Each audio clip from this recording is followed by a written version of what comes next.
ओम नमो भगवते वासुदेवाय। ओम नमो भगवते वासुदेवाय। ओम नमो भगवते वासुदेवाय।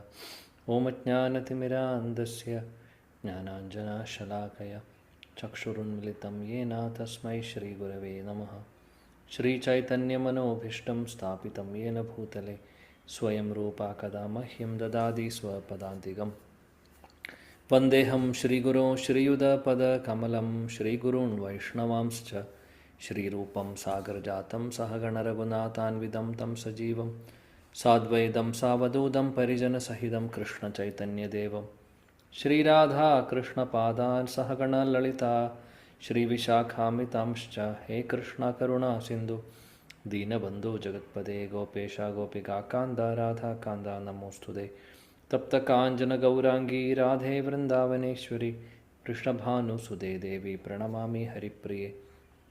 वाञ्छाकल्पतरुभ्यश्च कृपासिन्धुभ्येव च पतितानां पावनेभ्यो वैष्णवेभ्यो नमो नमः। नमो विष्णुपादाय कृष्णपृष्ठाय भूतले श्रीमते भक्तिवेदान्तस्वामिनिति नामिने। नमस्ते सरस्वते देवे गौरवाणी प्रचारिणे निर्विशेषशून्यवादी पाश्चात्यदेशतारिणे। जय श्री कृष्ण चैतन्य प्रभु नित्यानंद श्री अद्वैत गदाधर श्रीवासादि गौर भक्तवृंद। हरे कृष्णा कृष्ण कृष्ण हरे हरे हरे राम राम राम हरे हरे। हरे कृष्णा कृष्ण कृष्ण हरे हरे हरे राम राम राम हरे हरे। हरे कृष्णा कृष्ण कृष्ण हरे हरे हरे राम राम राम हरे हरे। मुगं करोति वाचालं पङ्गुं लङ्घयति गिरिं यत्कृपातमहं वन्दे श्रीगुरुदीनतारिणं परमानन्दमाधवं श्रीचैतन्यमीश्वरम्। हरे कृष्णा कृष्ण कृष्ण हरे हरे हरे राम राम राम हरे हरे।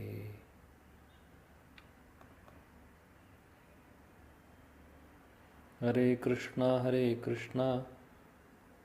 कृष्ण कृष्ण हरे हरे हरे राम राम राम हरे हरे।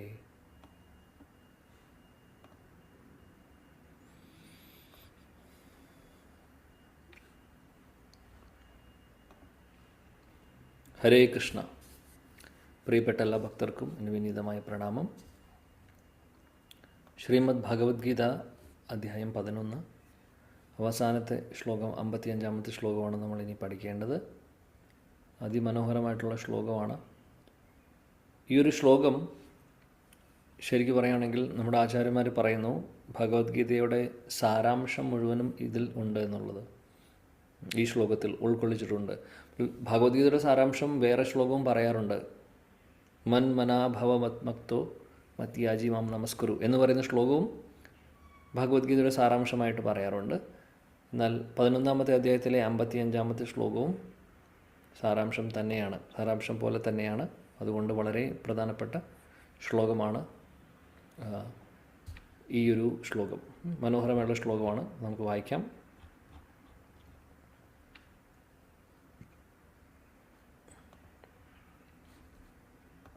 हरे कृष्ण. मत्कर्म कृत मत्परमो मद्भक्ता संगवर्जितः निर्वैरा सर्वभूतेषु यः स मामेति पाण्डवा. मत्कर्म कृत मत्परमो मद्भक्त संगविवर्जितः मद्भक्त संगवर्जितः निर्वैर्या सर्वभूतेषु या स माम इति पांडवा. मत्कर्म कृत मत्परमो मद्भक्त संगवर्जितः निर्वैर्य सर्वभूतेषु या स माम इति पांडवा. हरे कृष्ण प्रभु. हरे कृष्ण. ओम नमो भगवते वासुदेवाय. मत्कर्म कृन् मत्परमो मद्भक्त संगवर्जितः निर्वैर सर्वभूतेषु यस मामेदि पांडवा. हरे कृष्ण. हरे कृष्णा. श्रील प्रभुपाद की जय.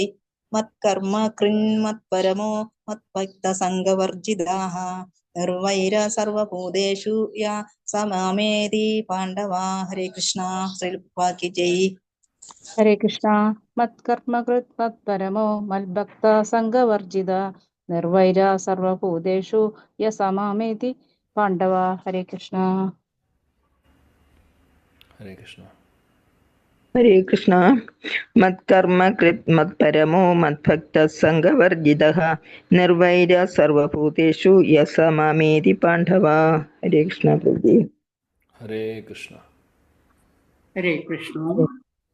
മത്കർമ്മ കൃന്മത്പരമോ മത്ഭക്തസംഗവർജിതഃ നിർവൈരഃ സർവഭൂതേഷു യസമാമേതി പാണ്ഡവ. ഹരേ കൃഷ്ണ. ഹരേ കൃഷ്ണ. Thank you. ഹരേ കൃഷ്ണ. മത്കർമ്മ കൃന്മത്പരമോ മത്ഭക്ത സംഗവർജിതാഃ നിർവൈരാ സർവഭൂതേഷു യാസാമാമേതി പാണ്ഡവ. ഹരേ കൃഷ്ണ. പ്രണാം. പ്രണാം. ഹരേ കൃഷ്ണ. വിവർത്തനം ഭാവാർത്ഥം. ഹരേ കൃഷ്ണ പ്രഭു. ഓം നമോ ഭഗവതേ വിവർത്തനം ഭാവാർത്ഥം by His Divine Grace Abhay Charanarvinda Bhakti Vedanta Swami Srila Prabhupada ki ജയ്. പ്രിയ അർജുന, എന്റെ ശുദ്ധ സേവനത്തിൽ ഏർപ്പെട്ടിരിക്കുന്ന കാമ്യകർമ്മങ്ങളുടെയോ ഊഹാപോഹങ്ങളുടെയോ മാലിന്യം കൂടാതെ എനിക്ക് വേണ്ടി കർമ്മം ചെയ്യുകയും എന്നെ ജീവിതത്തിന്റെ പരമലക്ഷ്യമായി കരുതുകയും സർവ്വഭൂതങ്ങളോടും സുഹൃത് രൂപേണ പെരുമാറുകയും ചെയ്യുന്ന ഭക്തൻ നിശ്ചയമായും എന്നെ തന്നെ പ്രാപിക്കും. ഭാവാർത്ഥം. ആത്മീയാന്തരീക്ഷത്തിലുള്ള കൃഷ്ണ ലോകമെന്ന ഗ്രഹത്തിൽ സർവോത്തമ പുരുഷനായ ഭഗവാൻ കൃഷ്ണനുമായി ഉറ്റ ബന്ധം പുലർത്താൻ ആഗ്രഹിക്കുന്നവർ കൃഷ്ണന്റെ ഈ നിർദ്ദേശത്തെ അനുസരിക്കുക തന്നെ വേണം. ഭഗവത്ഗീതയുടെ സത്ത് മുഴുവൻ ഈ ശ്ലോകത്തിൽ ഉൾക്കൊള്ളിച്ചിട്ടുണ്ട്. പ്രകൃതിയെ കീഴടക്കണമെന്ന് ഉദ്ദേശിച്ചും ആധ്യാത്മിക ജ്ഞാനമില്ലാതെയും ഭൗതിക ലോകത്തിൽ പ്രവർത്തിച്ചു പോരുന്ന ബദ്ധരായ ജീവാത്മാക്കൾക്കു വേണ്ടി നിർദ്ദേശിക്കപ്പെട്ടതാണ് ഭഗവത്ഗീത. അവർക്ക് തങ്ങളുടെ ആത്മീയ സത്തയെയും പരമപുരുഷനുമായുള്ള ശാശ്വത ബന്ധത്തെയും കുറിച്ച് എങ്ങനെ മനസ്സിലാക്കാമെന്നും സ്വധാമത്തിലേക്ക് ഭഗവത് സന്നിധിയിലേക്ക് എങ്ങനെ തിരിച്ചെത്താമെന്നുമാണ് ഭഗവത്ഗീത ഉപദേശിക്കുന്നത്. ആത്മീയ പ്രവർത്തനത്തിൽ ഭഗവത് സേവനത്തിൽ വിജയം നേടാനുള്ള പദ്ധതി എന്തെന്ന് വിശദീകരിക്കുന്നു ഈ പദ്യം. ഇതാണ് ഭക്തിയുത സേവനം. കർമ്മത്തെ സംബന്ധിച്ചിടത്തോളം ഒരാൾ തന്റെ സർവ്വശക്തികളെയും കൃഷ്ണാബോധ പ്രവർത്തനങ്ങൾക്കായി ഉപയോഗിക്കുകയാണ് വേണ്ടത്. ഭക്തിരസാമൃത സിന്ധു 2:225 പറയുന്നു: അനാസക്തസ്യ വിഷയാൻ യഥാർഹമുപയുഞ്ജതഃ നിർബന്ധ കൃഷ്ണ സംബന്ധേ യുക്തം വൈരാഗ്യമുച്യതേ. കൃഷ്ണനോട് ബന്ധപ്പെടുത്തിക്കൊണ്ടല്ലാതെ ആരും യാതൊരു പ്രവൃത്തിയും ചെയ്യരുത്. ഈ വ്രതത്തെ കൃഷ്ണകർമ്മമെന്ന് പറയുന്നു. ഒരാൾക്ക് പലവിധം പ്രവർത്തനങ്ങളിൽ ഏർപ്പെടാം. അവയുടെ ഫലങ്ങളിൽ ആസക്തി പാടില്ല. ഫലത്തെ ഈശ്വരാർപ്പണമായി കരുതണം. ഉദാഹരണമായി, ഒരാൾ വ്യാപാരത്തിൽ ഏർപ്പെടുന്നുവെങ്കിൽ അതിനെ കൃഷ്ണാബോധ പ്രവർത്തനമാക്കാൻ ആ വ്യാപാരത്തെയും കൃഷ്ണന് വേണ്ടി തന്നെ ചെയ്യണം. വ്യവസായത്തിന്റെ ഉടമാവകാശം കൃഷ്ണനാണെന്നിരിക്കെ അതിൽ നിന്നുള്ള ആദായവും കൃഷ്ണനുള്ളതാണല്ലോ. വ്യാപാരിക്ക് $1000 സമ്പാദിക്കാൻ സാധിച്ചാൽ അതെല്ലാം കൃഷ്ണനായി അയാൾ സമർപ്പിക്കുകയും വേണം. അയാൾക്ക് അത് ചെയ്യാൻ സാധിക്കും. അത് കൃഷ്ണന് വേണ്ടി ചെയ്യുന്ന കർമ്മമത്രേ. സ്വന്തം ഇന്ദ്രിയ സുഖഭോഗങ്ങൾക്ക് വേണ്ടി ഒരു മണിമന്ദിരം പണിയുന്നതിന് പകരം അയാൾക്ക് കൃഷ്ണന് വേണ്ടി ഒരു നല്ല ക്ഷേത്രം പണിയിക്കാം.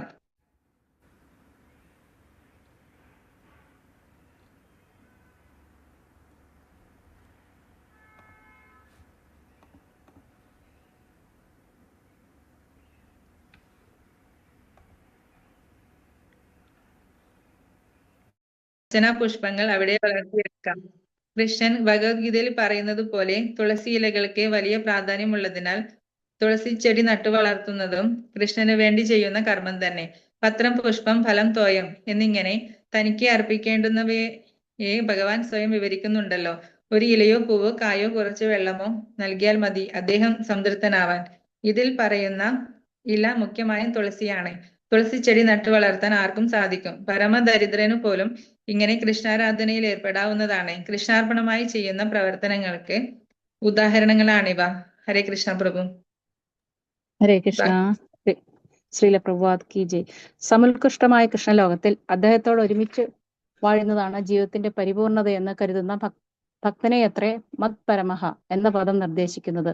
ഉപരിലോകങ്ങളായ ചന്ദ്രലോകം, ദേവലോകങ്ങൾ എന്നിവകളിലേക്ക് പോകണമെന്ന് അങ്ങനെയുള്ള ഒരാൾ ആഗ്രഹിക്കുകയില്ല.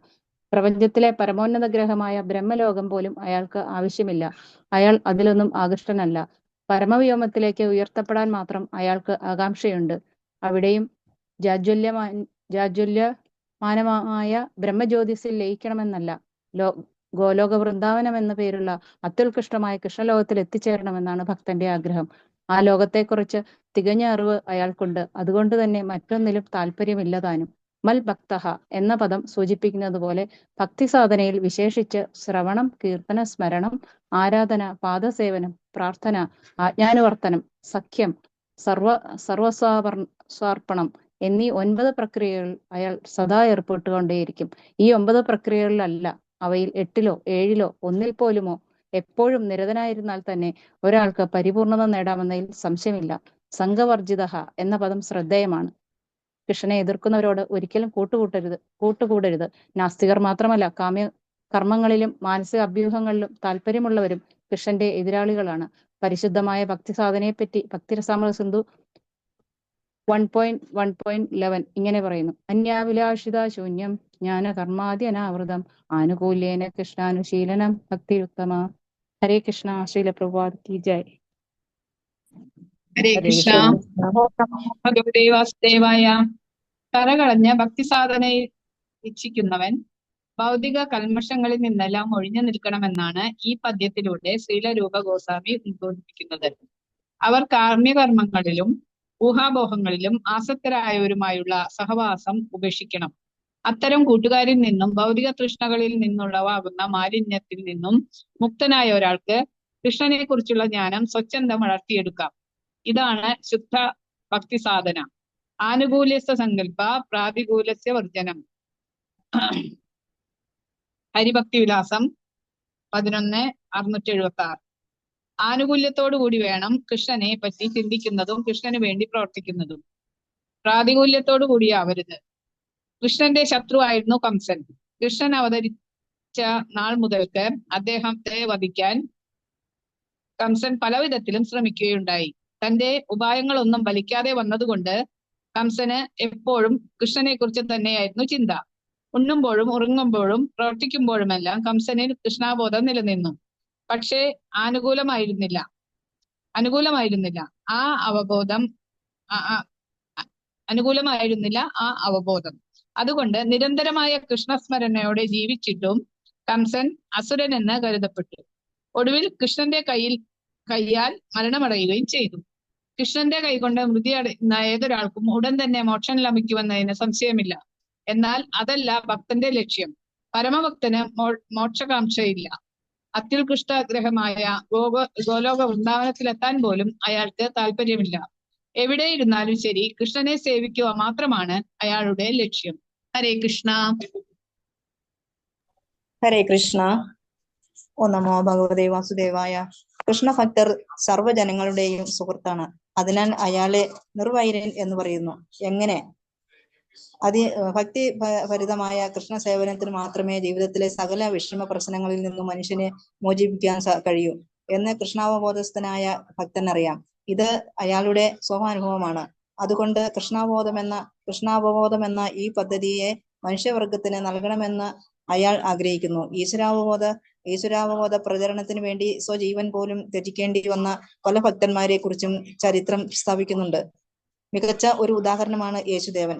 അദ്ദേഹം അഭക്തന്മാരാൽ കുരിശിലേറ്റപ്പെട്ടു. ഈശ്വരാവബോധം പ്രചരിപ്പിക്കാനായി യേശു സ്വയം ബലിയാടായി തീർന്നു.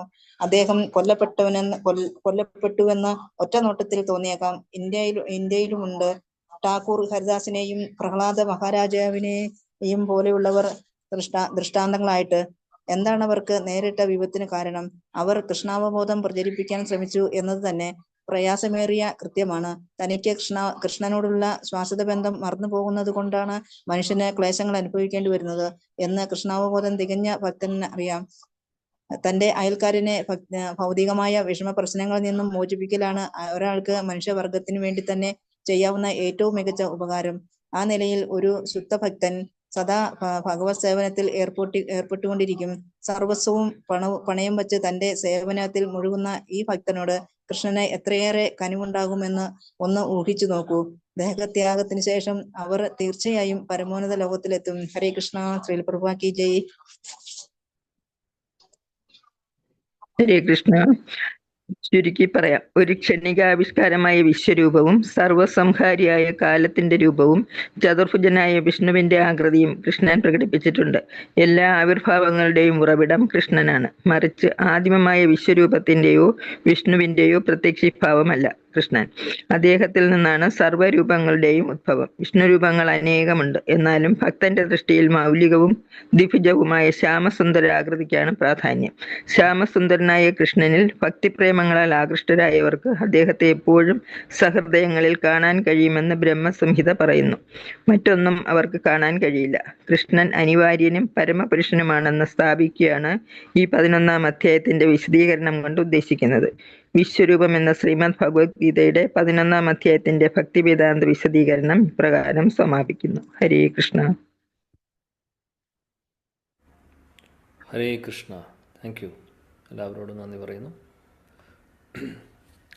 മനോഹരമായിട്ടുള്ള ശ്ലോകം, അതിമനോഹരമായിട്ടുള്ള ശ്ലോകമാണ്. ആക്ച്വലി ഭഗവത്ഗീതയുടെ സാരാംശം ഈ ഒരു ശ്ലോകത്തിലുണ്ടെന്ന് ശ്രീല പ്രഭുപാദി ഭാവാർത്ഥത്തിലും പറയുന്നുണ്ട്, അല്ലേ? നമ്മൾ കണ്ടു. ഇവിടെ പറയുന്നു, അർജുനനോട് കൃഷ്ണൻ പറയുവാണ്, വിശ്വരൂപം എല്ലാം കാണിച്ചു കൊടുത്തു. അതിനുശേഷം അർജുനൻ കൺവിൻസ്ഡായി.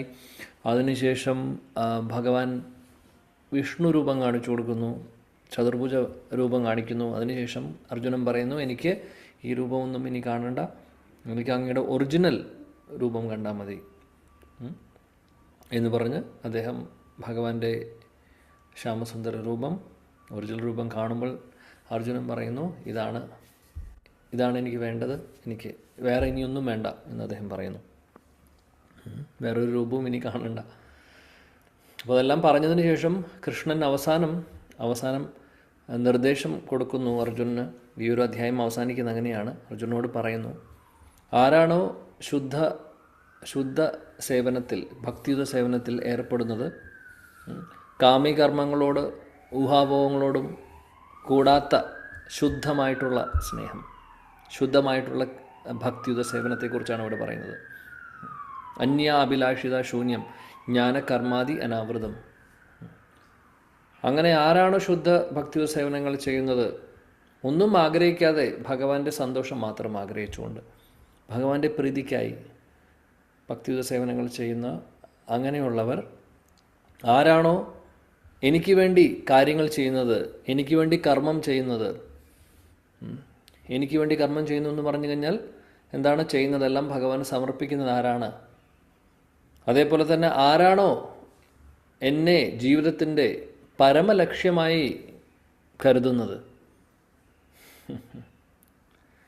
ജീവിതത്തിൻ്റെ സുപ്രീം ഗോൾ അല്ലെങ്കിൽ പരമമായിട്ടുള്ള ലക്ഷ്യം ഞാനാണ്, ഭഗവാനാണ് എന്ന് ആരാണോ കരുതുന്നത്, അതേപോലെ ആരാണോ സർവഭൂതങ്ങളോടും അല്ലെങ്കിൽ സർവ്വ ജീവജാലങ്ങളോടും സുഹൃത്ത് ബന്ധം അല്ലെങ്കിൽ സുഹൃത്തായി കാണുന്നത്, ആരാണോ എല്ലാവരെയും സുഹൃത്തായിട്ട് കാണുന്നത്, അങ്ങനെ ചെയ്യുന്നവർ ഭഗവാൻ പറയുന്നു തീർച്ചയായിട്ടും നിശ്ചയമായും എന്നെ തന്നെ പ്രാപിക്കും. വേറെ എവിടെയും പോവില്ല, ഭഗവാനെ തന്നെ പ്രാപിക്കും. മനോഹരമായിട്ടുള്ള ശ്ലോകം. മനോഹരമായിട്ടുള്ള ശ്ലോകം എന്ന് പറയാൻ കാര്യം എന്താണെന്ന് വെച്ചാൽ, അഗെയിൻ ഭഗവാൻ ഇവിടെ പറയുന്നു എന്നെ തന്നെ പ്രാപിക്കണമെങ്കിൽ എന്താണ് ചെയ്യേണ്ടത് എന്നുള്ളത്. ശരിക്കും പറയുകയാണെങ്കിൽ 5 കാര്യങ്ങളാണ് പറയുന്നത് ഇവിടെ. അതുകൊണ്ടാണ് ഈ 5 കാര്യങ്ങൾ നമ്മൾ ചെയ്യുകയാണെങ്കിൽ ഭഗവാന്റെ അടുത്തേക്ക് പോവാന്ന് പറയുന്നത് സുനിശ്ചിതമാണ്, ഒരു സംശയമില്ല. ഭഗവാൻ നേരിട്ട് അഷുറൻസ് തരുന്നു. ഒരുപാട് ശ്ലോകങ്ങളിൽ കൊടുത്തിട്ടുണ്ട്, ഇനിയും വരുന്ന ശ്ലോകങ്ങളിൽ പല സ്ഥലങ്ങളും പറയുന്നുണ്ട് ഭഗവാൻ. എന്നാൽ ഇവിടെ ആക്ച്വലി പറയുന്ന 5 കാര്യങ്ങൾ നമ്മൾ ഫോളോ ചെയ്യുകയാണെങ്കിൽ തീർച്ചയായിട്ടും ഭഗവാന്റെ അടുത്തേക്ക് നമുക്ക് പോകാൻ സാധിക്കും. ആദ്യം പറയുന്നത് എന്താണ്? മത് കർമ്മകൃത്, അതായത് എനിക്ക് വേണ്ടി കർമ്മം ചെയ്യുക.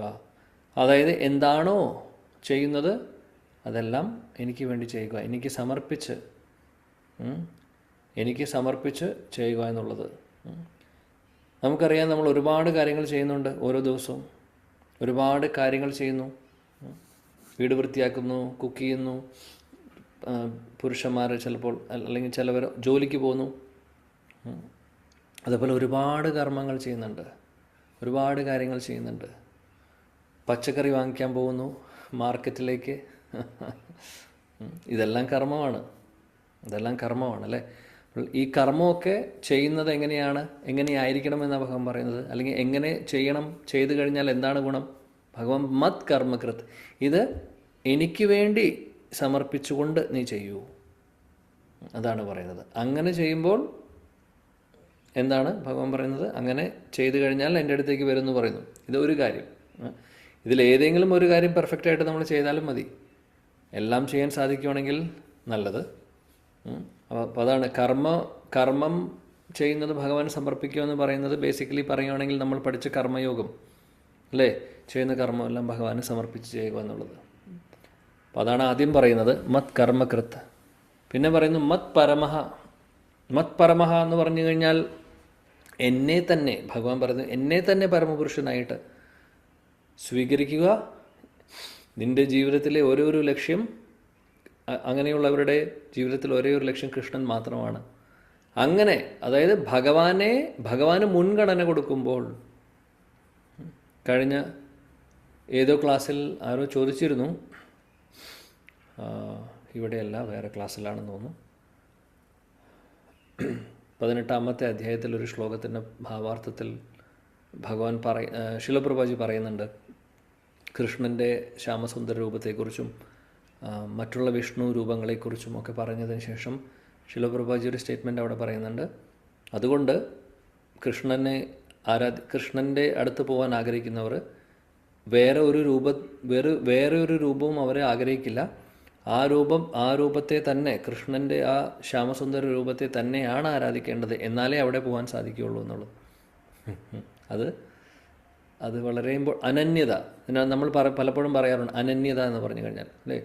ഗോലോക വൃന്ദാവനമാണ് നമ്മുടെ ലക്ഷ്യമെന്നുണ്ടെങ്കിൽ, ഗോലോക വൃന്ദാവനത്തിലെ കൃഷ്ണൻ്റെ സഖ ആയിട്ടോ സുഹൃത്തായിട്ടോ, വാത്സല്യരസത്തിൽ കൃഷ്ണൻ്റെ മകനെ പോലെ സേവിക്കുവാനോ, ഗോപികമാരെ പോലെ ആവാനോ, അല്ലെങ്കിൽ അവരെ പിന്തുടരാനോ ഒക്കെയാണ് ആഗ്രഹിക്കുന്നുണ്ടെങ്കിൽ, വൃന്ദാവനത്തിലെ കൃഷ്ണനെയാണ്, ശ്യാമസുന്ദരനെയാണ് ആഗ്രഹിക്കുന്നുണ്ടെങ്കിൽ, ആ കൃഷ്ണനെ തന്നെയാണ് നമ്മുടെ ജീവിതത്തിൻ്റെ പരമലക്ഷ്യമാക്കി നമ്മൾ മാറ്റേണ്ടത്. അതാണ് മത് പരമഹ. പരമദിവ്യോത്തമ പുരുഷനാണ് കൃഷ്ണൻ എന്നുള്ളത് ശരി, കൂട്ടത്തിൽ തന്നെ എൻ്റെ ആരാധ്യ പുരുഷൻ അദ്ദേഹം മാത്രമാണ്. ആ അനന്യത വളരെ ഇമ്പോർട്ടൻ്റ് ആണ്. അതായത് നമ്മുടെ ജീവിതത്തിലെ എല്ലാത്തിലും ഭഗവാനെ പ്രയോറിറ്റൈസ് ചെയ്യുക എന്നുള്ളത് വെരി ഇമ്പോർട്ടൻറ്റ്. മത് പരമഹ, മത് പരമഹ.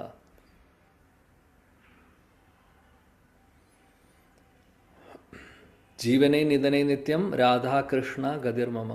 എൻ്റെ ജീവിതത്തിൽ രാധയും കൃഷ്ണനും അല്ലാതെ വേറെ ഒന്നുമില്ല. എൻ്റെ ജീവിതത്തിൻ്റെ ഗതി എന്ന് പറഞ്ഞു കഴിഞ്ഞാൽ, ഗോൾ എന്ന് പറഞ്ഞു കഴിഞ്ഞാൽ അവർ മാത്രമാണ്. അതാണ് മത് പരമഹ. ഇനി മത് ഭക്ത. മത് ഭക്ത എന്ന് പറഞ്ഞു കഴിഞ്ഞാൽ ഭക്തനാവൂ. നമ്മൾ മനാഭവം മത് ഭക്തോ, അവിടെയും പറയുന്നുണ്ട് ഭഗവാൻ മത് ഭക്ത. ഭക്തനാവുക എന്ന് പറഞ്ഞു കഴിഞ്ഞാൽ ഭക്തിയുത സേവനങ്ങൾ ചെയ്യുക ഭഗവാന് വേണ്ടി. ഇനി ആർക്ക് വേണ്ടിയിട്ടാണ് ചെയ്യുന്നത്? അതായത് ഭക്തരാവുക എന്ന് പറഞ്ഞു കഴിഞ്ഞാൽ എന്താണ്? മത് ഭക്ത എന്ന് പറഞ്ഞാൽ ഭക്തിയുത സേവനങ്ങൾ ചെയ്യുക. ബേസിക്കലി അതാണ് അർത്ഥം. ഭക്തനായി ആവുന്നത് ഭക്തിയുത സേവനങ്ങൾ ചെയ്യാൻ വേണ്ടിയിട്ടാണ് അല്ലേ. ഒരു ഭക്തൻ ചെയ്യുന്നത് ഭക്തിയുത സേവനങ്ങളാണ്. സോ അതാണ് മത് ഭക്ത. അതായത് ഭഗവാന് വേണ്ടി പല സേവനങ്ങൾ ചെയ്യുന്നത്. ശ്രവണം, കീർത്തനം, സ്മരണം, ഇതെല്ലാം ഭഗവത് സേവനമാണ്. ഇതെല്ലാം ഭക്തിയുത സേവനങ്ങളാണ്. നാമം ജപിക്കുന്നതാവട്ടെ, ഭഗവാനെക്കുറിച്ച് കേൾക്കുന്നതാവട്ടെ, അതേപോലെ ഭഗവത്ഗീത ഭാഗവതം ആവട്ടെ, വായിക്കുന്നതാവട്ടെ, കൃഷ്ണകഥ പറയുന്നതാവട്ടെ, ഇതെല്ലാം ഭക്തിയുത സേവനങ്ങളാണ്.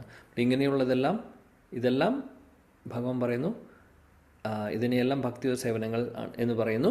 ഈ ഭക്തിയുത സേവനങ്ങൾ ആരാണോ ചെയ്യുന്നത്, ഇങ്ങനെ ചെയ്യുന്നത് ആരാണ്? അവരാണ് എൻ്റെ ഭഗവാന്റെ ഭക്തർ അല്ലേ? അങ്ങനെയുള്ളവർ. അപ്പോൾ മൂന്നാമത്തെ കാര്യം മത് കർമ്മകൃത് മത് പരമഃ മത് ഭക്തഃ. നാലാമത്തെ എന്താണ് പറഞ്ഞത്? സംഘവർജിത.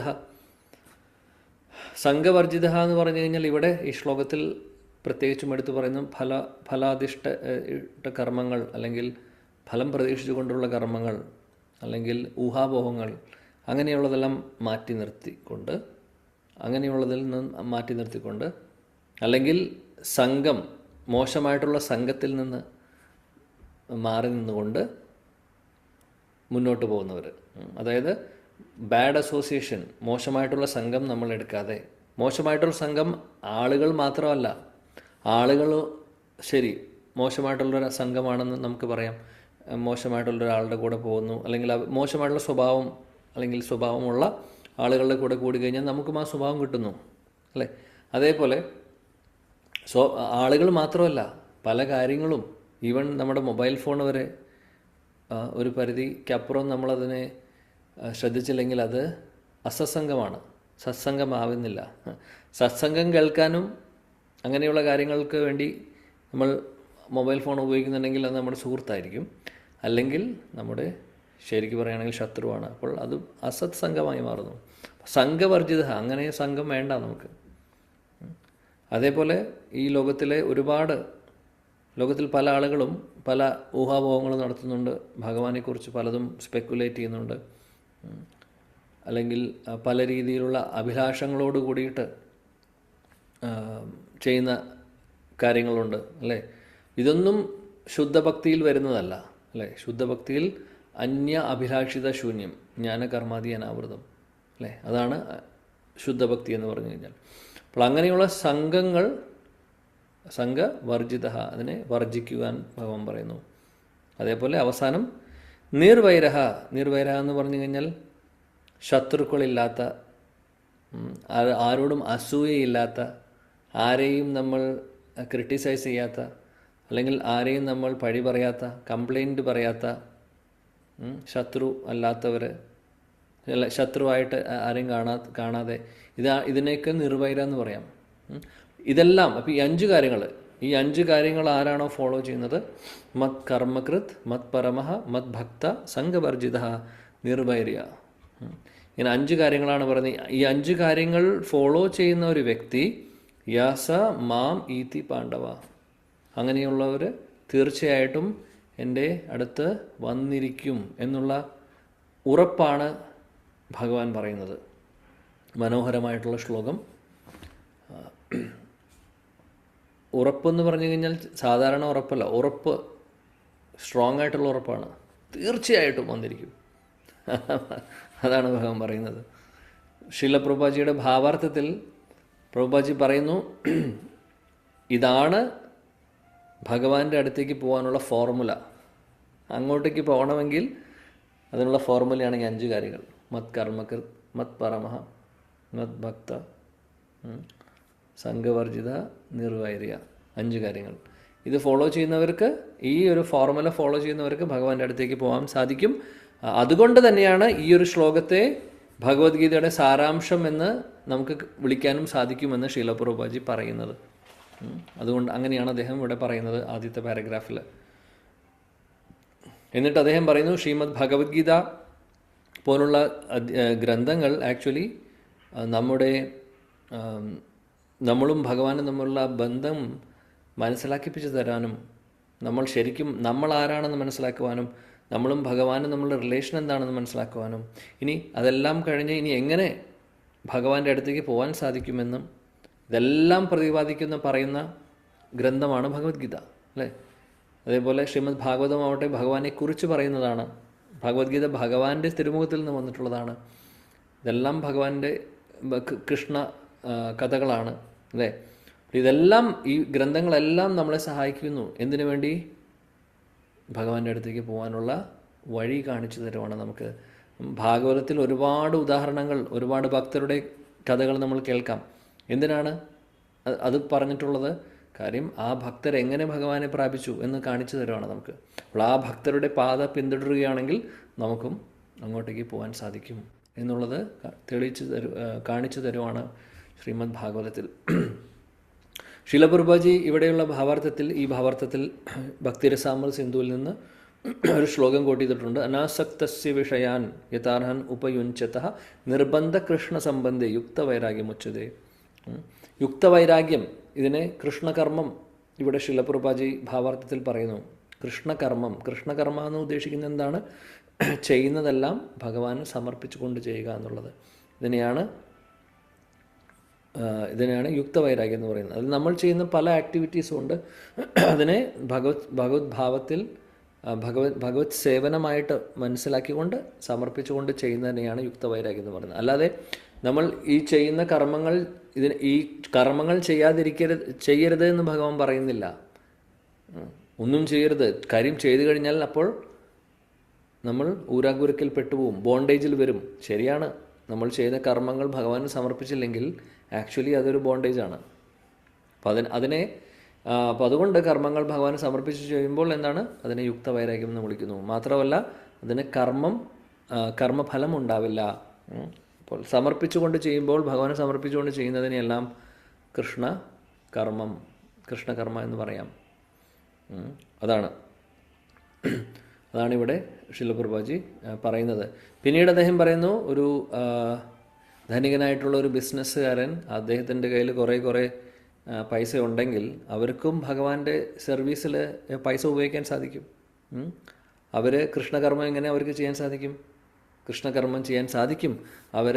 അവർക്കുള്ള പൈസ, അതിൻ്റെ ഒരു ഭാഗം ഭഗവത് സേവനങ്ങൾക്കായിട്ട് ഉപയോഗിക്കുകയാണെങ്കിൽ, ഉദാഹരണത്തിന് അമ്പലം നിർമ്മിക്കാൻ വേണ്ടിയിട്ടോ അങ്ങനെയുള്ള വലിയ വലിയ കാര്യങ്ങൾ ചെയ്യുവാൻ വേണ്ടി ആ പൈസ അവരുടെ കയ്യിലുള്ള പൈസ കൊടുക്കുകയാണെങ്കിൽ അത് കൃഷ്ണകർമ്മമാണ്. കാര്യം അമ്പലത്തിൽ ഭഗവാനെ ആരാധിക്കുന്നു, ഭഗവാനെ ശ്രീമൂർത്തി വിഗ്രഹങ്ങൾ അവിടെ ഇൻസ്റ്റാൾ ചെയ്ത് അവിടെ ആരാധന തുടരുന്നു അല്ലേ.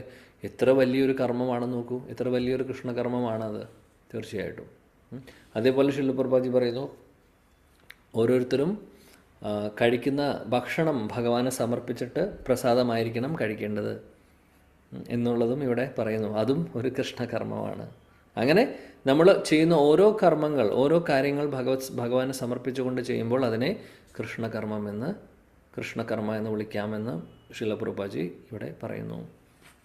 പിന്നീട് ശീലപ്രഭാജി പത്രം പുഷ്പം ഫലം ദ്വയത്തെക്കുറിച്ച് ഇവിടെ പറയുന്നുണ്ട്. അതായത് എങ്ങനെ വേണമെങ്കിലും ഭഗവാനെ നമുക്ക് സന്തോഷിപ്പിക്കാൻ സാധിക്കും. ഭഗവാൻ വലിയ സാധനങ്ങൾ തന്നിട്ടുള്ള ഡിമാൻഡൊന്നും പറയുന്നില്ല, വലിയ ലിസ്റ്റൊന്നും നമുക്ക് തരുന്നില്ല. ഈ സാധനങ്ങളും ഈ ലിസ്റ്റുകളിൽ പറയുന്ന കാര്യങ്ങൾ എനിക്ക് സമർപ്പിച്ചാലേ ഞാൻ അനുഗ്രഹിക്കുള്ളൂ എന്നൊന്നും പറയുന്നില്ല. പത്രം പുഷ്പം ഫലം തോയം, വളരെ സിമ്പിളായിട്ടുള്ളത്. ഇത് നമുക്ക് കൊടുക്കാൻ സാധിച്ചില്ലെങ്കിലും കുഴപ്പമില്ല, അറ്റ്ലീസ്റ്റ് മനസ്സിലെങ്കിലും ഇത് കൊടുത്താൽ മതി, ഭഗവാൻ അത് സ്വീകരിക്കും. അത്രയേ ഉള്ളൂ. ഭഗവാൻ നമ്മളിൽ നിന്നുള്ള സ്നേഹമാണ് പ്രതീക്ഷിക്കുന്നത്, നമ്മുടെ ഭാവമാണ് പ്രതീക്ഷിക്കുന്നത്, അല്ലാതെ വേറെ ഒന്നുമല്ല. അപ്പോൾ അതാണ് കൃഷ്ണകർമ്മ. ഇനി മത് കർമ്മകൃത് മത് പരമഹ, നമ്മൾ നേരത്തെ പറഞ്ഞിരുന്നു, രാധാകൃഷ്ണ ജീവനെ നിധനെ നിത്യം രാധാകൃഷ്ണ ഗതിർമമ, കൃഷ്ണനല്ലാതെ എൻ്റെ ജീവിതത്തിൽ വേറെ ഒരു ലക്ഷ്യമില്ല, ഇതാണ് എൻ്റെ ലക്ഷ്യം, ഒരേ ഒരു ലക്ഷ്യം. ന നാക്കപൃഷ്ടം ന ച പാരമേഷ്ടിം ന സർവഭൗമ നരസാധിപത്യം ന യോഗസിദ്ധിം അപുനർഭവം വ സമഞ്ജസത്വ വിരഹീയ കാംക്ഷേ. ബ്രഹ്മലോകത്തിലേക്കോ ധ്രുവലോകത്തിലേക്കോ സൂത്രലത്തിലേക്കോ ഏത് ലോകം വേണമെങ്കിൽ ആയിക്കോട്ടെ, അവിടേക്കൊന്നും എനിക്ക് പോകണ്ട. എൻ്റെ ഒരേ ഒരു ലക്ഷ്യം കൃഷ്ണൻ മാത്രമാണ്, കൃഷ്ണലോകം മാത്രമാണ്, ഗോലോക വൃന്ദാവനം മാത്രമാണ്. അതാണ് മത് പരമഹ. അങ്ങനെ പൂർണ്ണമായിട്ടും ആ ഒരു ആഗ്രഹം മാത്രം മനസ്സിൽ വെച്ചുകൊണ്ട് പരമമായിട്ടുള്ള ലക്ഷ്യം ഭഗവാനാണെന്ന് മനസ്സിലാക്കിക്കൊണ്ട് കാര്യങ്ങൾ ചെയ്യുന്ന വ്യക്തി. പിന്നീട് പറയുന്നു മത് ഭക്ത എന്ന് പറഞ്ഞാൽ നേരത്തെ നമ്മൾ ഓൾറെഡി പറഞ്ഞു കഴിഞ്ഞു. ആരാണോ ഭക്തിയുത സേവനങ്ങൾ ചെയ്യുന്നത്, ശ്രവണം, കീർത്തനം, സ്മരണം, അർച്ചനം, വന്ദനം, ദാസ്യം, സഖ്യം, ആത്മനിവേദനം, ഇതെല്ലാം ഭക്തിയുത സേവനങ്ങളാണ്. അപ്പോൾ ഭക്തിയുത സേവനങ്ങൾ ചെയ്യുന്നവരാരാണോ അങ്ങനെയുള്ളവരും മത് ഭക്തിയായി മത് പരമഹ മത് കർമ്മ. പിന്നെ ശീലപ്രഭാജി സംഘവർജിത എന്ന് പറയുന്നതിനെക്കുറിച്ച് ഇവിടെ പറയുന്നു. സംഘവർജിത എന്ന് പറയുമ്പോൾ ശീലപ്രഭാജി പറയുന്നു, ഭഗവാന് എഗെൻസ്റ്റ് ആയിട്ടുള്ള ആളുകൾ, ഭഗവാന് വിശ്വാസമില്ലാത്ത ആളുകളിൽ നിന്ന് നമ്മൾ ഡിസ്റ്റൻസ് കീപ്പ് ചെയ്യുക എന്നുള്ളത്. നിരീശ്വരവാദികളാവട്ടെ അല്ലെങ്കിൽ ഭഗവാനെ ക്രിട്ടിസൈസ് ചെയ്യുന്നവരാവട്ടെ അങ്ങനെയുള്ള സംഘത്തിൽ നിന്ന് മാറി നിൽക്കുക, സംഘത്തെ വർജിക്കുക, അല്ലെങ്കിൽ നമുക്ക് അങ്ങനത്തെ സംഘം വേണ്ട എന്നാണ് പറയുന്നത്. അതേപോലെ ജ്ഞാന കർമാദി അനാവൃതം അങ്ങനെയുള്ള അതുമായിട്ട് കണക്റ്റഡ് ആയിട്ടുള്ള കാര്യങ്ങളിൽ നിന്നും നമ്മൾ മാറി നിൽക്കുക. അതാണ് ഭക്തിരസാമർ സിന്ധുവിൽ ശ്രീല രൂപഗോസ്വാമി തന്നിട്ടുള്ള ഡെഫിനേഷൻ പ്രകാരം അന്യ അഭിലാഷിത ശൂന്യം ജ്ഞാനകർമാദി അനാവൃതം അല്ലേ. പിന്നെ പറയുന്നു ആനുകൂല്യേന കൃഷ്ണ അനുശീലനം ഭക്തിരുത്തമ. ആനുകൂല്യേന എന്ന് ഉദ്ദേശിക്കുന്നത് അനുകൂലമായിട്ടുള്ള ഭക്തിക്ക് അനുകൂലമായിട്ടുള്ള കാര്യങ്ങൾ, ഭക്തിക്ക് അനുകൂലമായിട്ടുള്ള രീതിയിൽ നമ്മൾ ഭഗവാനെ സ്നേഹിക്കുന്നതിനെ അല്ലെങ്കിൽ ഭഗവാൻ സേവനങ്ങൾ ഭക്തിയുത സേവനങ്ങൾ ചെയ്യുന്നതിനെയാണ് പറയുന്നത് അനുകൂലമായിട്ടുള്ളത്. അതിന് നല്ല ഉദാഹരണം ഇവിടെ ശിലപ്രഭാജി പറയുന്നുണ്ട് കംസനെക്കുറിച്ച്. കംസൻ രാത്രിയും പകലും എന്നില്ല എപ്പോഴും കൃഷ്ണനെക്കുറിച്ച് ചിന്തിക്കുന്നുണ്ടായിരുന്നു. നല്ല സ്മരണയുണ്ടായിരുന്നു അദ്ദേഹത്തിന്. ശ്രവണം കീർത്തനം സ്മരണം, അദ്ദേഹത്തിൻ്റെ സ്മരണം അതിഗംഭീരമായിരുന്നു. കാര്യം 24 മണിക്കൂറും കഴിക്കുമ്പോഴും ഉറങ്ങുമ്പോഴും കുളിക്കുമ്പോഴും എപ്പോഴും അദ്ദേഹം കൃഷ്ണനെക്കുറിച്ച് ചിന്തിക്കുവാൻ. കാര്യം എപ്പോഴാണ് കൃഷ്ണനെ വന്ന് കൊല്ലുക, കൃഷ്ണൻ ജനിച്ചു എന്ന് പറഞ്ഞ് ദേവകിയുടെ 8ാമത്തെ കുഞ്ഞ് ഓൾറെഡി ജനിച്ചു എന്ന് പറഞ്ഞ് പ്രഡിക്ഷനും വന്നു. കംസന് അറിയാം ഈ ഒരു കുട്ടി എന്നെ വന്ന് കൊല്ലും, അല്ലെങ്കിൽ ഈ ഒരു മകൻ എന്നെ വന്ന് കൊല്ലുമെന്നുള്ളത്. അതുകൊണ്ട് പേടിച്ച് എപ്പോഴും പേടിയോടുകൂടി കൃഷ്ണനെ ഓർക്കുമായിരുന്നു. അപ്പോൾ അത് ആക്ച്വലി സ്മരണയാണ്. പക്ഷേ ഭക്തിയുത സേവനമാണോ ചോദിച്ചു കഴിഞ്ഞാൽ ഭഗവാനെ ഓർക്കുന്നുണ്ട്, തീർച്ചയായിട്ടും വലിയൊരു കാര്യമാണ് അദ്ദേഹം ചെയ്യുന്നത്. പക്ഷേ അത് അനുകൂലമായിട്ടുള്ളതല്ല എന്ന് മാത്രം, പ്രതികൂലമായിട്ടുള്ളതാണ്. പേടി മാത്രമല്ല, പേടിയുണ്ട് കൂട്ടത്തിൽ.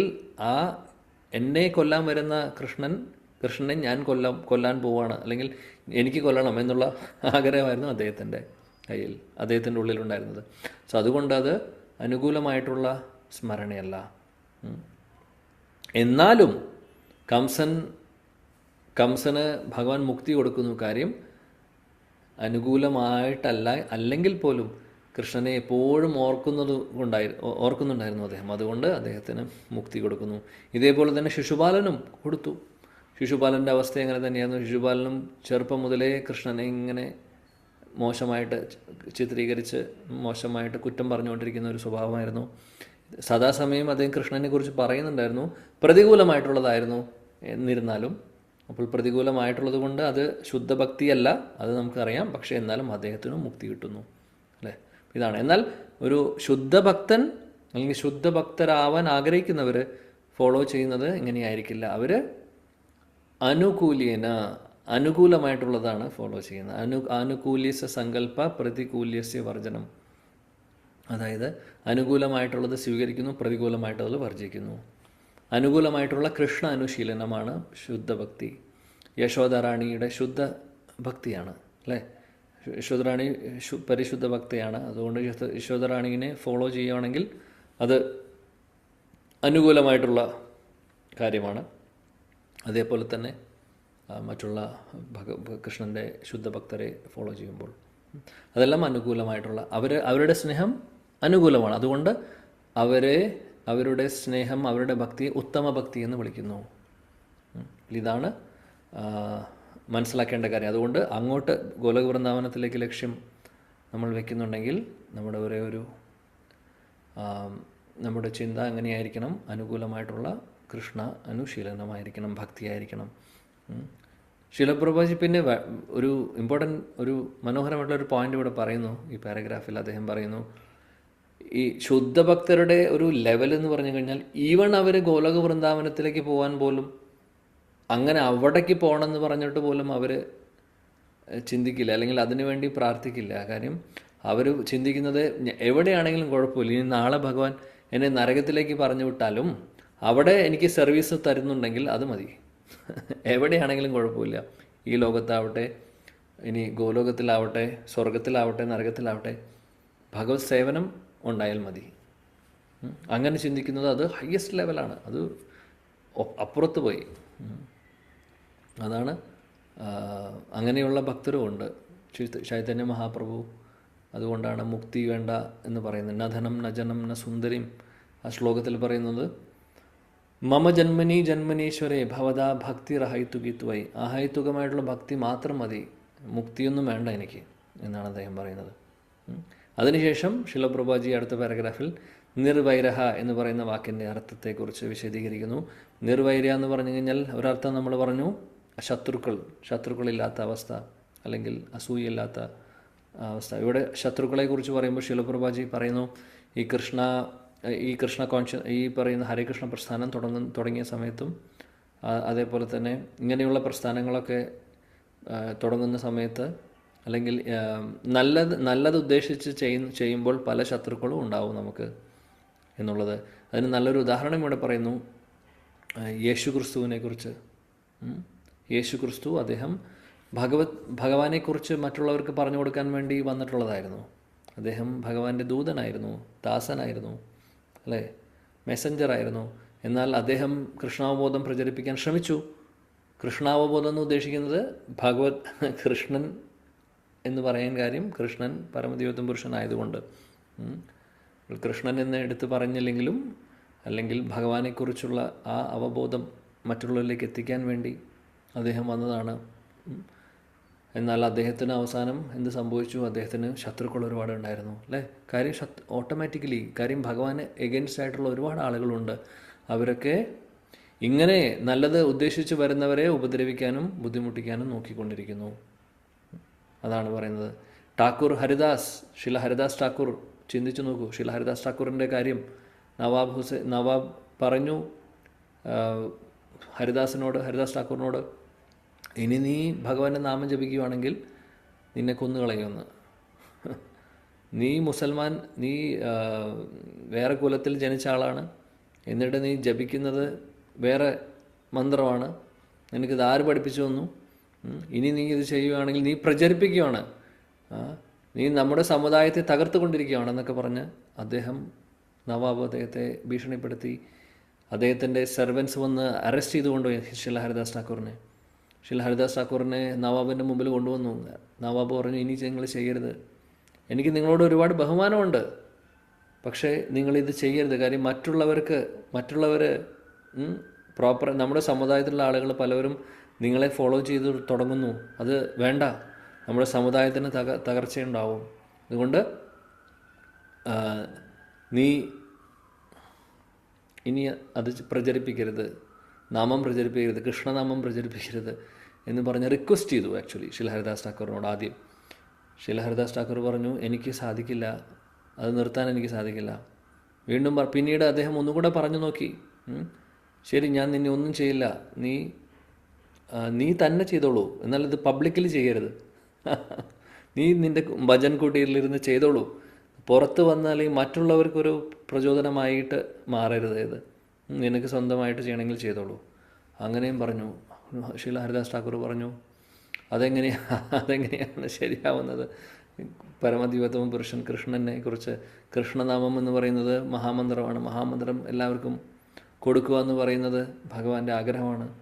അപ്പോൾ അതുകൊണ്ട് അതെങ്ങനെ സാധിക്കും? അപ്പോൾ അവസാനം നവാബ് പറഞ്ഞു, അങ്ങനെയാണെങ്കിൽ നിന്നെ കൊന്നുകളയും. ആ സമയത്ത് ശില ഹരിദാസ് ഠാക്കൂർ പറഞ്ഞു, എന്നെ കഷ്ണമായിട്ട് മുറിച്ചാലും ഞാൻ ഈ വായ, ഈ നാവ് ഈ നാവ് കൊണ്ട് ഞാൻ ചൊല്ലുന്ന ഹരേ കൃഷ്ണ മഹാമന്ത്രം അല്ലെങ്കിൽ ഹരിനാമം ഞാൻ നിർത്തില്ല. എന്നെ കഷ്ണമായിട്ട് മുറിച്ചോളൂ, എന്നാലും കുഴപ്പമില്ല എന്ന് പറഞ്ഞു. അതിനുശേഷമാണ് പിന്നെ ഉത്തരവ് കൊടുക്കുന്നത് അദ്ദേഹത്തിൻ്റെ സേവകർക്ക്.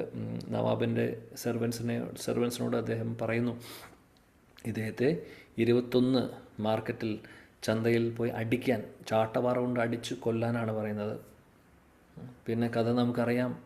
സാധാരണഗതിയിൽ ഇങ്ങനെ ശിക്ഷ കൊടുത്താൽ 2-3 ചന്തയിലേക്ക് കൊണ്ടുപോയി അടിക്കുമ്പോഴേക്കും ആൾ മരിക്കും.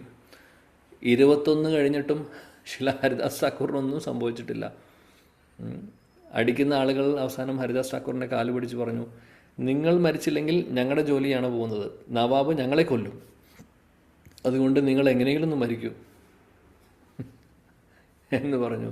അപ്പോൾ ഹരിദാസ് ഠാക്കൂർ ചിന്തിച്ചു, ഞാൻ കാരണം ഇവർക്ക് ബുദ്ധിമുട്ടുണ്ടാവരുത്, അവരുടെ ജോലി പോകരുത്, അവരുടെ ജീവനൊന്നും സംഭവിക്കരുത്, അതുകൊണ്ട് ഇനി ഞാൻ മരിക്കുന്നതാണ് ആഗ്രഹം എന്നുണ്ടെങ്കിൽ കുഴപ്പമില്ല, ശരി, ഞാൻ മരിക്കാം എന്ന് തീരുമാനിച്ചു. അദ്ദേഹം മരിക്കുന്ന പോലെ, ആക്ച്വലി അത് മരിച്ച പോലെയായി, ശ്വാസവും നിലച്ചു.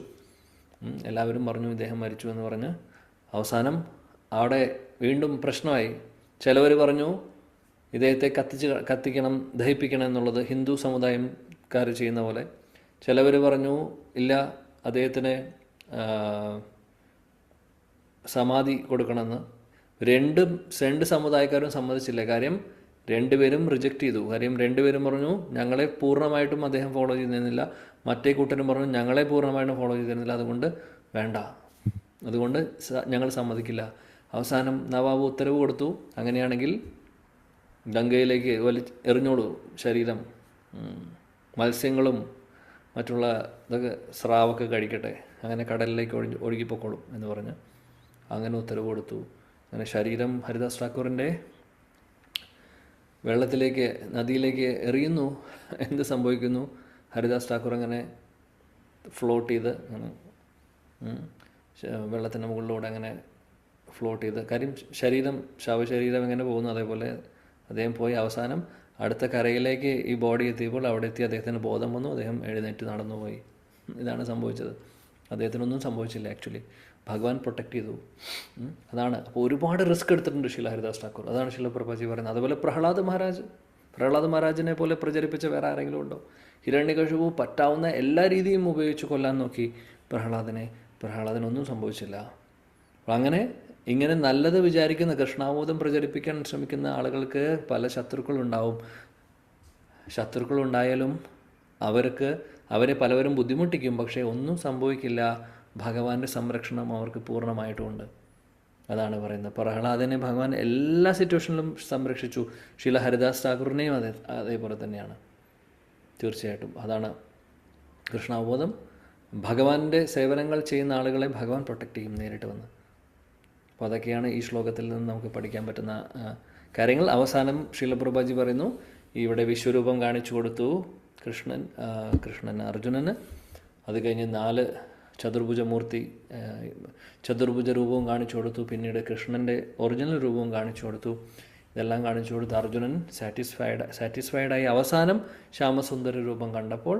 അതുകൊണ്ട് ശിലപ്രഭാജി പറയുന്നു ഇതെല്ലാം കഴിഞ്ഞ്, അപ്പോൾ ഇത് ഈ ഒരു ചാപ്റ്ററിൽ നിന്ന് നമുക്ക് മനസ്സിലാക്കാൻ പറ്റുന്ന, ഈ ഒരു അധ്യായത്തിൽ നിന്ന് മനസ്സിലാക്കാൻ പറ്റുന്ന കാര്യം, കൃഷ്ണൻ്റെ ആ രൂപം ശ്യാമസുന്ദര രൂപമാണ് ശാശ്വതമായിട്ടുള്ള, അല്ലെങ്കിൽ വളരെ സ്വീറ്റായിട്ടുള്ള മാധുര്യമുള്ള രൂപം. പരമദിവ്യത്വം പുരുഷൻ കൃഷ്ണൻ്റെ രൂപം അങ്ങനെയാണ് എന്നുള്ളത് ഈ ഒരു അധ്യായത്തിൽ നിന്ന് നമുക്ക് മനസ്സിലാക്കാൻ സാധിക്കുമെന്ന് പറഞ്ഞുകൊണ്ട് ശില ഭക്തിവേദാന്ത സ്വാമി മഹാരാജ് ശില പ്രഭുപാദി ഈ ഒരു അധ്യായത്തിലെ ഭാവാർത്ഥം ഇവിടെ അവസാനിപ്പിക്കുന്നു. അങ്ങനെ 11ാമത്തെ അധ്യായം നമ്മൾ ഭഗവാന്റെ കാരുണ്യം കൊണ്ട് കംപ്ലീറ്റ് ചെയ്തിരിക്കുന്നു. ഭഗവാന്റെ അനുഗ്രഹം ഉണ്ടെങ്കിൽ അടുത്ത ചാപ്റ്റർ നമുക്ക് അടുത്ത ക്ലാസ്സിൽ തുടങ്ങാം, 12ാമത്തെ അധ്യായം. Okay, so thank you. എല്ലാവരോടും നന്ദി പറയുന്നു. ശ്രീ ഭഗവത്ഗീത की जय, जगद्गुरु शीला प्रभुपाद की जय, समवेद गौर भक्त वृंद की जय, गौड़ीय गुरु वृंद की जय, निताय गौर प्रेमानंद. Thank you. हरे कृष्ण.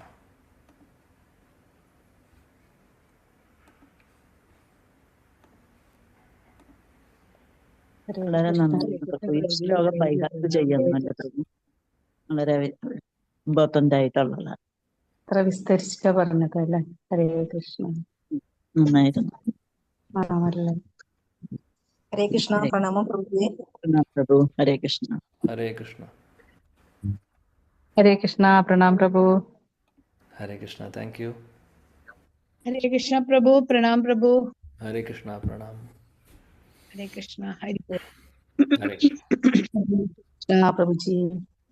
हरे हरे कृष्ण. हरे कृष्णा. प्रणाम प्रभु जी. हरे कृष्ण. प्रणाम. Okay, thank you very much. എല്ലാവരോടും നന്ദി പറയുന്നു. എനിക്ക് വേറൊരു ക്ലാസ്സും കൂടെ ഉണ്ട് ഇപ്പോൾ. Okay, thank you very much. വാഞ്ചാകൽപതരുഭ്യശ്ച കൃപാ സിന്ധുഭ്യോ ച പതിതാനാം പാവനേഭ്യോ വൈഷ്ണവേഭ്യോ നമോ നമഃ. ഹരേ കൃഷ്ണ. അപ്പോൾ അടുത്ത ആഴ്ചയിൽ കാണാം. ചൈതന്യ ചരിതാമൃതം ക്ലാസ്സിൽ കാണാം വ്യാഴാഴ്ച. Thank you. ഹരേ കൃഷ്ണ. ഹരേ കൃഷ്ണ. പ്രണാം.